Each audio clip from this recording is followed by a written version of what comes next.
प्रभु कह रहे हैं कि जब साधक भगवद आश्रय नहीं लेता तो कहीं ना कहीं उसके हृदय में भोक्ता और कर्ता भाव बना रहता है, यह अहंकार के कारण। फिर वो विषयों का चिंतन करता है। बहुत ध्यान देने योग्य बात है, विषयों का भोग तो बाद की बात है, हमारी दुर्गति का प्रधान कारण विषय चिंतन है। इसीलिए भगवान ने कहा है कि जो मेरा चिंतन करता है निरंतर, उसके लिए मैं सुलभ हो जाता हूं। अनन्य चेता सततम यो माम स्मरति नित्य साहा तस्याहम सुलभा पार्थ। मैं उसके लिए सुलभ हो जाता हूं। अब यहां ध्यान देना है कि विषय क्रिया नहीं हुई, लेकिन केवल चिंतन आपके हृदय को बर्बाद कर देगा। इसीलिए कहा गया कि एक क्षण भी भगवत चिंतन छूटा तो हानि हो गई। ऐसे संस्कार गलत अंदर डाल देगा, वो जलाते रहेंगे। मन जो है ना, ऐसी स्थिति पैदा कर देगा कि ये ज्ञान विज्ञान आपकी समझ में ही नहीं आएगा। ध्यायतु विषयान पुंसः, प्रभु का आश्रय ना लेने के कारण, प्रभु के परायण ना होने के कारण, निरंतर भगवत चिंतन ना होने के कारण जो अंतर होता है वो विषय चिंतन होता है। ध्यान देना, दीर्घकाल निरंतर सत्कार सेवितो दृढ़ भूमि। जब दीर्घकाल तक निरंतर भगवत चिंतन का अभ्यास किया जाता है तो दृढ़ भूमि वो इतना पक्का हो जाता है कि फिर आप छोड़ना भी चाहो तो नहीं छोड़ सकते। जैसे विषयी पुरुष भले कहीं भागवतिक स्थान में भी बैठा हो पर वो अपना ही दृश्य देखेगा, अपना ही चिंतन करेगा। ऐसे भागवतिक पुरुष भले ही वो विषय प्रपंच में बैठा हो लेकिन वो अपना ही दृश्य देखेगा, अपना ही चिंतन करेगा। तो जो भगवत परायण नहीं होते, प्रभु का निरंतर चिंतन नहीं करते, उनका विषय चिंतन ही होता है।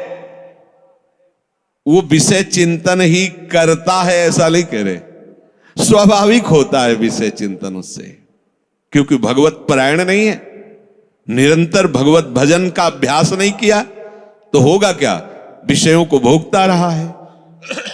उसी कर्तृत्व भोक्तत्व भाव का चिंतन होता रहता है। ये बहुत खतरनाक स्थिति, प्रायः इसी स्थिति में पूरा संसार है। बैठे बैठे बस वही चल रहा है, ये किया वो करूंगा, ऐसा बना लिया वैसा बना लूंगा, अब इतना ऐसा हो जाए फिर वैसा हो, और ये सब का सोचते सोचते काल आ गया, मृत्यु, शरीर छूटा। अब जो सोच रहा था, जो सोचा उसके परिणाम से दूसरी योनि मिली। बस यही चक्र चल रहा है। जब आपका विषय चिंतन चल रहा है, यदि नाम नहीं चल रहा तो खतरे में अपने को डाल रहे हो, और नाम चल रहा है तो तुम्हें परेशान होने की जरूरत नहीं हो, कुछ नहीं कर पाएगा, कुछ नहीं। ये बहुत बड़ा पहरेदार है, आपको गिरने नहीं देगा, उनकी एक भी संस्कार वृत्ति आपके हृदय में बनने नहीं देगा। अपने पास बहुत बड़ा पावर है नाम। इसीलिए तो जो इस रहस्य को समझ जाते हो बलिहारी होते हैं संतों की, गुरुदेव की, कि आपकी कृपा से वो चीज मिली। पायो जी पायो मैंने राम रतन धन पायो। ये नाम ऐसा महामहिम, भगवान को अधीन कर ले, मन की क्या बात है, मन अधीन हो ये क्या बात है। भगवान को अधीन सुमिर पवन सुत पावन नामू, अपने बस करी राखे रामू। जब भगवान को अधीन कर लेता है तो ये तो मन की तो बात जाने दो, इंद्रियों की बात जान। पर आप क्या करते हैं, जब विषय चिंतन कर रहे होते हैं तब आप नाम को छोड़ देते हैं। बस ये गलत बात हो गई, अब आप नहीं समझ सकते। और नाम चल रहा है तो याद रखो बिल्कुल कुछ नहीं बिगाड़ सकता है, कुछ भी चिंतन करता रहे, तुम परेशान मत होना, ये अपने आप आपके सामने शरणागत हो जाएगा, मन शरणागत हो जाएगा, अपने आप हो जाएगा। आप जैसा चाहोगे वैसे ही चलेगा, बस नाम न छोड़ना। नाम छोड़ दिया फिर ये बातों से बस में होने वाला नहीं है। बहुत ही ये दुर्जय शत्रु है, मन दुर्जय शत्रु है। नाम की कृपा से जब ये मित्र बन जाता है तो इससे बड़ा सुख देने वाला भी कोई नहीं होता, ये भी बात समझ लेना।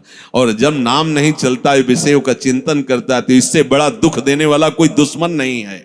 ये सावधानी रखें कि विषय चिंतन ना होने पावे। अगर हो रहा है तो तटस्थ रहे, ना तो दुखी हो ना सुखी हो, और नाम ना छूटने पावे।